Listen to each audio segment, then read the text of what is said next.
ನೀವು 1990ರಲ್ಲಿ you P S ಸಿನ clear ಮಾಡಿದ್ದು, ಆ ಬ್ಯಾಚಿಗೆ ಸೇರಿಕೊಂಡ್ರಿ. ಈ ಯು ಪಿ ಎಸ್ ಸಿ ಅನ್ನೋದೊಂದು ಯೋಚನೆ, ಅವಾಗಂತೂ ಅವೇರ್ನೆಸ್ಗಳೆಲ್ಲ ಇದ್ರ ಬಗ್ಗೆ ತುಂಬ ಕಮ್ಮಿ ಇರ್ತಿತ್ತು ಸರ್. ಇವಾಗಲೇ ಸ್ವಲ್ಪ ಯೂತ್ಸು ಇವರೆಲ್ಲ U P S C civil servants ಕಡೆಗೆ ಬರ್ತಾ ಇದ್ದಾರೆ. ಅವಾಗ ಸ್ವಲ್ಪ ಕಮ್ಮಿನೇ ಇರ್ತಾ ಇತ್ತು. ಆ ಯೋಚನೆ ಶುರುವಾಗಿಲ್ಲ ನೋಡಿ. ಈ ತಮಿಳುನಾಡಿನಿಂದ ಮತ್ತು ಕೇರಳದಿಂದ ಭಾಳ ಜನ ಹೋಗೋರು ಯು ಪಿ ಎಸ್ ಸಿಗೆ, ಮತ್ತು of course Bihar and U P. ಕರ್ನಾಟಕದಲ್ಲಿ ಯಾಕೆ ಹೋಗ್ತಾ ಇರಲಿಲ್ಲ ಒಂದು ಕಾರಣ ಇದೆ. ಕರ್ನಾಟಕದಲ್ಲಿ ನಮಗೆ ಅತ್ಯಂತ ಬುದ್ಧಿವಂತರು ಹುಡುಗರು ಹುಡುಗಿಯರು ಏನು ಮಾಡೋರು, ವಿಶ್ವೇಶ್ವರಯ್ಯ ಇಂಜಿನಿಯರಿಂಗ್ ಕಾಲೇಜ್ ಇತ್ತಲ್ಲ ಅಲ್ಲಿ, ಅಥವಾ ಬಿ ಎಮ್ ಸಿಯಿಂದ ಪಾಸ್ ಮಾಡಬೇಕು, ಬೇರೆ ಖಾಸಗಿ ಕಾಲೇಜಲ್ಲ, ಇಲ್ಲಿಂದ ಡೈರೆಕ್ಟಾಗಿ ಯು ಎಸ್ ಎ ಕೊಟ್ಟೋಗ್ಬಿಡೋರು, ಯು ಎಸ್ಗೆ ಹೋಗ್ಬಿಡೋರು. ಉಳಿದು ಬುದ್ಧಿವಂತರೆಲ್ಲ ಏನು ಮಾಡೋರು, ಕರ್ನಾಟಕದಲ್ಲಿ ಒಂದು ಒಳ್ಳೆ ಅಡಿಪಾಯಿ ಹಾಕಿದ್ದು ಇಂಡಸ್ಟ್ರೀಸ್ದು. ಅವರು H L, I T I, BEML, ಮತ್ತು ಸುಮಾರು ಪಬ್ಲಿಕ್ ಸೆಕ್ಟರ್ ಅಂಡರ್ಟೇಕಿಂಗ್ಸ್ ಇತ್ತಲ್ಲ ಕೇಂದ್ರದ್ದು. ಅದಲ್ಲದೆ ರಾಜ್ಯದ ಅಂಡರ್ಟೇಕಿಂಗ್ಸ್ ಕೂಡ ಇತ್ತು. ಎನ್ ಜಿ ಎಫ್ ಅಂತ ಇತ್ತು, ಮೈಸೂರು ಎಸ್ಟೇಟ್ ಕಂಪನಿ ಅಂತ ಇತ್ತು, ಕರ್ನಾಟಕ ಇಂಪ್ಲಿಮೆಂಟ್ಸಲ್ಲಿ. ಸೊ ಇವರೆಲ್ಲ ಅಲ್ಲಿ ಹೋಗಿ ಕೆಲಸ ಮಾಡ್ತಾರೆ. ಸೊ ಐ ಎ ಎಸ್ ಮತ್ತು ಐ ಪಿ ಎಸ್ ಬಗ್ಗೆ ಅಷ್ಟು ಆಕರ್ಷಣೆ ಇರಲಿಲ್ಲ. ನಾನು ಉತ್ತರ ಭಾರತದಲ್ಲಿ ಇದ್ದಿದ್ದರಿಂದನೇ ನನಗೆ ಸ್ವಲ್ಪ ಇದ್ರ ಬಗ್ಗೆ ಅವೇರ್ನೆಸ್ ಇತ್ತು ಮತ್ತು ಆಕರ್ಷಣೆ ಇತ್ತು, ದಟ್ ಇದೊಂದು ಸರ್ವಿಸ್ ಮಾಡಬೇಕು ಅಂತ. ಅದರಲ್ಲೂ ಪ್ರಮುಖವಾಗಿ ಬಿಹಾರದಲ್ಲಿ ಇನ್ನೂ ಜಾಸ್ತಿ ಅನ್ಸುತ್ತೆ. ಬಿಹಾರದಲ್ಲಿ ಭಾಳ ಜಾಸ್ತಿ. ಬಿಹಾರದಲ್ಲೆಲ್ಲ ಪ್ರತಿಯೊಂದು ಮನೆಯಲ್ಲ ಡಿಗ್ರಿ ಮಾಡಿದ ಕೂಡಲೇ ನಾವು ಕ್ಯಾಕರ್ರೆ ಯು ಪಿ ಎಸ್ ಸಿಗ ಫಾರ್ಮ್ ಭರ್ರೆ ಅಂತ. ಸೊ ಅವ್ರಿಗೆ ಅಲ್ಲಿ ಸ್ವಲ್ಪ ಕ್ರೇಜ್ ಜಾಸ್ತಿ. ಅದಕ್ಕೆ ನೋಡ್ತೀರ ಎಷ್ಟು ಜನ ಬಿಹಾರದವ್ರು ಇನ್ನೂ ಇದ್ದಾರಲ್ಲ ನಮ್ಮ ಕರ್ನಾಟಕದಲ್ಲಿ. ಡಿ ಜಿ ಪಿನೂ ಕೂಡ ಬಿಹಾರದವರೇ ಇರೋದು ಅಲ್ಲಿಗೆ. ಯಾವ ಥರ ಇತ್ತು ಸರ್ ತಯಾರಿ ಆವಾಗಿನ ಕಾಲದಲ್ಲೆಲ್ಲ? ಆವಾಗಿನ ಕಾಲದಲ್ಲಿ ಜನ ಡೆಲ್ಲಿಗೆ ಹೋಗಿ ತಯಾರಿ ಮಾಡೋರು. ನನ್ನ ಹತ್ರ ದುಡ್ಡು ಇರ್ತಾ ಇರಲಿಲ್ಲ. ನಾನು ಬ್ಯಾಂಗ್ಳೂರು ಯೂನಿವರ್ಸಿಟಿಲಿ ಎಮ್ ಎ ಎಕನಾಮಿಕ್ಸ್ ಮಾಡಿದೆ. ಮತ್ತು ಎಮ್ ಎ ಎಕನಾಮಿಕ್ಸ್ ಮಾಡಿಬಿಟ್ಟು ಬಸವನಗುಡಿಯಲ್ಲಿ ಕೂತ್ಕೊಂಡೇ ಓದಿದ್ದು ನಾನೇನು ಗೌರ್ಮೆಂಟ್ ಆಫ್ ಇಂಡಿಯಾ ಹೋಗಲು. ಮತ್ತು ಅವಾಗ ಎನ್ ಸಿ ಆರ್ ಟಿ ಪುಸ್ತಕಗಳು ಸಿಗ್ತಾ ಇರಲಿಲ್ಲ.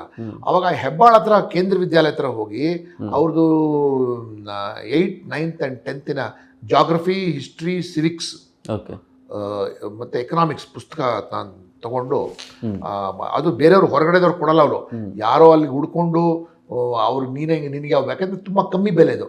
ಆ ಕಾಲದಲ್ಲೇ ಆ ಪುಸ್ತಕಗೆಲ್ಲ 7 ರೂಪಾಯಿ 8 ರೂಪಾಯಿ ಎಲ್ಲ ಇತ್ತು, ಒಳ್ಳೆ ಪುಸ್ತಕಗಳು, ಸ್ಟ್ಯಾಂಡರ್ಡ್ ಬುಕ್ಸ್ ಎಲ್ಲ. ಸೊ ಅದು ನಾನು ತೊಗೊಂಬಂದು ಓದ್ತಾ ಇದ್ದಿದ್ದು ಅಲ್ಲಿಗೆ. ಮತ್ತು ಎಕನಾಮಿಕ್ಸ್ಗೆಲ್ಲ ನಾನು Indian institute of science, Indian institute of management ಇದೆಲ್ಲ, ಸೈಕಲ್ ಮೇಲೆ ಹೋಗ್ತಾ ಇದ್ದೆ ಇಲ್ಲಿಂದ ಬಸವನಗುಡಿಯಿಂದ ಸೈಕಲ್ ಮೇಲೆ ಹೋಗಿ. ಮತ್ತು ಕೆಲವು ಪುಸ್ತಕ Indian institute of world culture ಇತ್ತು, ಸೋಷಿಯಾಲಜಿ ಬುಕ್ಸು, ಮತ್ತು city central library Cubbon park, ಮತ್ತು ಜಯನಗರದಲ್ಲಿ ನಮಗೆ ಇದಿದಲ್ಲ 4th ಬ್ಲಾಕಲ್ಲಿ ಅಲ್ಲಿ ಆ ಲೈಬ್ರರಿ. ಇಷ್ಟು ಲೈಬ್ರರಿ. ಮತ್ತು ಆವಾಗೆಲ್ಲ ನಮಗೆ ಏನು ಆಕ್ಸೆಸ್ ಟು ಇನ್ಫಾರ್ಮೇಷನ್ ತುಂಬ ಕಮ್ಮಿ ಅಲ್ವಾ. ಆ್ಯಂಡ್ ದೆನ್ ಈ ಕರ್ನಾಟಕ ಸರ್ಕಾರದಲ್ಲಿ ರೂರಲ್ ಡೆವಲಪ್ಮೆಂಟ್ ಡಿಪಾರ್ಟ್ಮೆಂಟಿಂದ ಕೆಲವು ಮ್ಯಾಗ್ಝಿನ್ಸ್ ಪಬ್ಲಿಕೇಶನ್ಸ್ ಇತ್ತು.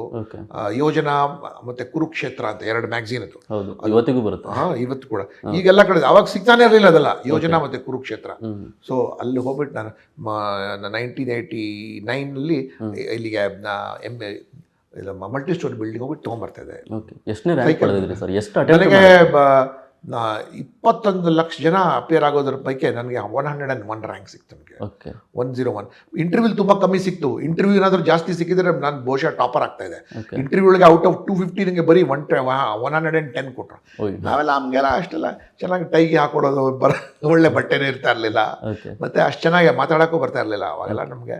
ಸೊ ಏನು ಸಿಕ್ತು ಅದರಲ್ಲೇ. ಮತ್ತು ನಾವು ದಕ್ಷಿಣ ಅಂದರೆ ಸ್ವಲ್ಪ ಇನ್ನೂ ಕೇವಲವಾಗಿ ನೋಡ್ತಾರೆ. ಉತ್ತರ ಭಾರತ ಅಂದರೆ ಅವ್ರೇನು ಟಾಟ್ ಬೂಟಾಗೆಲ್ಲ ಮಾತಾಡ್ತಾರೆ. ಮತ್ತು ಹುಡುಗಿರೆಲ್ಲ ಸಿಕ್ಕಾಪಟ್ಟೆ ಸ್ಮಾರ್ಟ್, ತುಂಬ ಚೆನ್ನಾಗಿ ಮಾತಾಡ್ತಾರೆ. ಅವ್ರಿಗೆ 250 ಒಳಗೆ 200, 220 ಎಲ್ಲ 210 ತನಕ ಕೊಟ್ಬಿಡ್ತಾರೆ. ಇದು ನಡೆಯುತ್ತೆ sir U P S C ಕೂಡ? ಯು ಪಿ ಎಸ್ ಸಿಲಿ ವ್ಯವಹಾರ ನಡೆಯಲ್ಲ, ಬಟ್ ಏನಂದ್ರೆ ಇಂಪ್ರೆಷನ್. ಬಟ್ ಇವತ್ತು ಕೂಡ I will always say that U P S C ಒಳಗೆ ಇಂಟಗ್ರಿಟಿ ಇದೆ.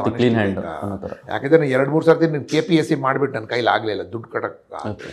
ಇದು ಅವತ್ತು ಭ್ರಷ್ಟ್ರಿತ್ತು, ಇನ್ನೂ ಇವತ್ತು ಕೂಡ ಭ್ರಷ್ಟರಾಗಿದೆ ಕೆ ಪಿ ಎಸ್. ಎಷ್ಟು ಅಟೆಂಪ್ಟ್ ಬರ್ತಿದ್ರಿ ಸರ್ ನೀವು ಕೆ ಪಿ ಎಸ್ ಸಿ? ನಾನು ಅವಾಗ K P S C sub inspector exam ಎಲ್ಲ ಕೆ ಪಿ ಎಸ್ ಸಿಂದ ನಡೆಯೋದು. ಅದೆಲ್ಲೂ ನಂಗೆ ಆಗಿಲ್ಲ ಪಾಸ್ ಮಾಡೋಕ್ಕೆ. 84 ಬರ್ದಿದೆ ಅಲ್ಲ, ಅದು ಆಗಿಲ್ಲ ಅದು. ಮತ್ತು ಕೆ ಎ ಎಸ್ ಎಕ್ಸಾಮಿನೇಷನ್ ಬರೆದೆ, ಅದು ಆಗಿಲ್ಲ. U P S C? U P S C third ಅಟೆಂಪ್ಟಲ್ಲಿ ನನಗೆ ಇಂಡಿಯನ್ ಫಾರಿನ್ ಸರ್ವಿಸ್ ಇತ್ತು. Foreign Service. ಸೊ ಅಲ್ಲಿ ಫಾರಿನ್ ಸರ್ವಿಸಲ್ಲಿ ಸ್ವಲ್ಪ ದಿನ ಇದ್ದ ನಂತರ ಎಲ್ಲರೂ ಹೇಳಿದ್ರು, ನೀನು 1 ಸ್ಟೆಪ್ ಕೆಳಗಡೆ ತೊಗೊಂಡ್ರೆ ನೀನು ಹೋಮ್ ಕಾರ್ಡರ್, ಕರ್ನಾಟಕ ಕಾರ್ಡರ್ ಸಿಗ್ಬಿಡುತ್ತೆ ಅಂತ. ಸೊ ನಾನು ಫಾರಿನ್ ಸರ್ವಿಸ್ ಬಿಟ್ಟು ನಾನು 1 ಸ್ಟೆಪ್ ಕೆಳಗಡೆ, ಪೊಲೀಸ್ ಸರ್ವಿಸ್ 1 ಸ್ಟೆಪ್ ಕೆಳಗಡೆ ಇದೆ, ಅದು ತೊಗೊಂಡಿದ್ದೆ, ಕರ್ನಾಟಕ ಕಾರ್ಡರ್ ಸಿಗ್ತು.